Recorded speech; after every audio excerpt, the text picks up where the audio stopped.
A very good morning to dear students. Welcome again to the e-learning session of Social Studies. I hope all of you are fine at your place. Today we are starting our e-learning session with a new chapter, Chapter 4, Major Landforms. The earth is made up of land and water. Around 29% of the Earth's surface is covered by land, and while water covers 71%. The surface of the Earth is not uniform. Some parts are flat and level, while others are raised. Landforms are natural features of the Earth's surface. The major landforms of the Earth are mountains, plateaus, plains, deserts, and rivers. Let's start with mountain. A landform which prominently rises from the surrounding land. It is featured with peaks and steep slopes. It rises to a height of more than 900 meters above mean sea level. Mountains cover about 25% of the total land area of Earth. Mountains differ in height and shape. The difference in height and shape is due to the age of mountain. Some mountains have rounded peaks while some have conical peaks. Himalayas are young mountains with conical peaks while Aravalis are lesser in height and have rounded peaks.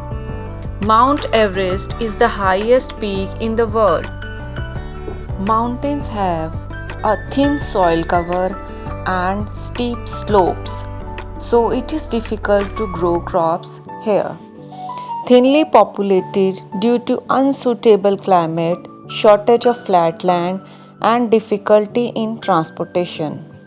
Mountains act as a barrier against cold and hot winds. Rivers that originate from mountains provide water for irrigation in plains. Mountain slopes are rich in forest resources and green pastures. Some mountains are rich in mineral resources. The cool climate in summer attracts tourists. Students, now we will study about plateau, a highland with a flat top. It is also called tableland. Plateau को table land भी कहा जाता है क्योंकि यह देखने पर एक टेबल की तरह दिखाई देता है. A plateau rises abruptly from its surrounding area. Its sides have steep slopes. The plateau of Tibet is the world's highest and the largest plateau. Most plateaus are in dry regions and in the leeward side of the mountains. Importance of plateaus. Now we will discuss about the importance of plateaus, students. The grasslands in the plateaus are used for rearing cattle. Some old plateaus are rich in mineral resources, and mining is an important occupation in plateaus. Students, as you all know, we live in plains, a flat and low-lying land. These are also called the lowlands. Most of the plains in the world are formed by rivers. Rivers carry sand and silt with them. They get deposited in the banks either during floods or when the river slows down, forming a plain. Plains are formed near the sea, coast, and river banks. Students, do you know that why the plains are thickly populated? You do not know? Okay, I'll tell you. Plains provide fertile soil which is suitable for agriculture. They also provide enough surface and groundwater. Many ancient civilizations have started on the river banks, which are called the river valley civilizations. For example, Indus Valley civilization was developed in the banks of river Indus. It is easy to build road, railways, airports and canals in the plains.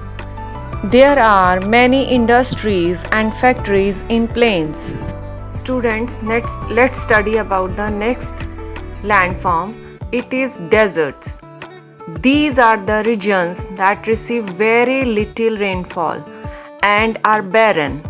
They are experience arid or semi-arid climate. Arid or semi-arid climate means with little or no rainfall. Trees do not grow in these regions except for few shrubs and cacti plants. It is a habitat for many animals and birds. Characteristics of a desert region with very little rainfall and less vegetation. Days are hot and nights are cold. Experiences strong winds and dust storms that form sand dunes or sand hills. Most of the deserts are located in the western part of continents and on the leeward side of the mountains. Students, आपको पता है India में कौन सा desert है? The Thar Desert. It is also called Great Indian Desert. Some part of the Thar Desert is in Rajasthan. Okay, now let's talk about some more deserts of the world. The Arabian Desert in Asia, the Sahara and the Kalahari in Africa, and the Patagonia and the Atacama in South America are some of the famous deserts in the world. Our next natural feature is rivers. These are the natural channels that carry rainwater, water formed by the melted ice and the snow from the mountains down the hill to the plains. The channels flow in streams and then join together to form a river. Most of the rivers originate in the mountains. They carry less water and flow with high speed in the mountains. From the place of origin to its mouth, a river passes through 3 stages: the upper or the young course, the middle or the mature course, the lower or the old course. Canyons, waterfalls, and rapids are the typical features of upper course of rivers.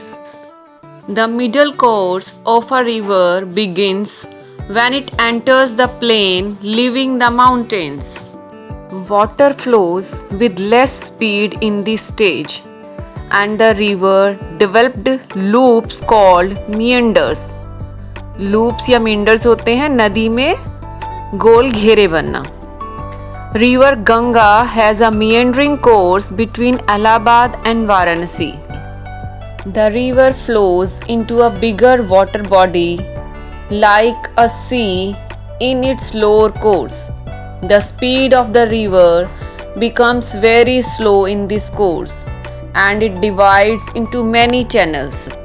The river deposits the silt it carries near the mouth, forming a triangular shaped land called delta.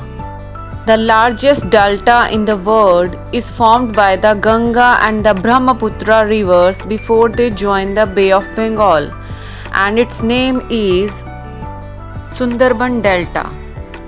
Okay students, our topic is finished here. So read your chapter again carefully and write your question answers in your fair notebook. Thank you. Have a good day.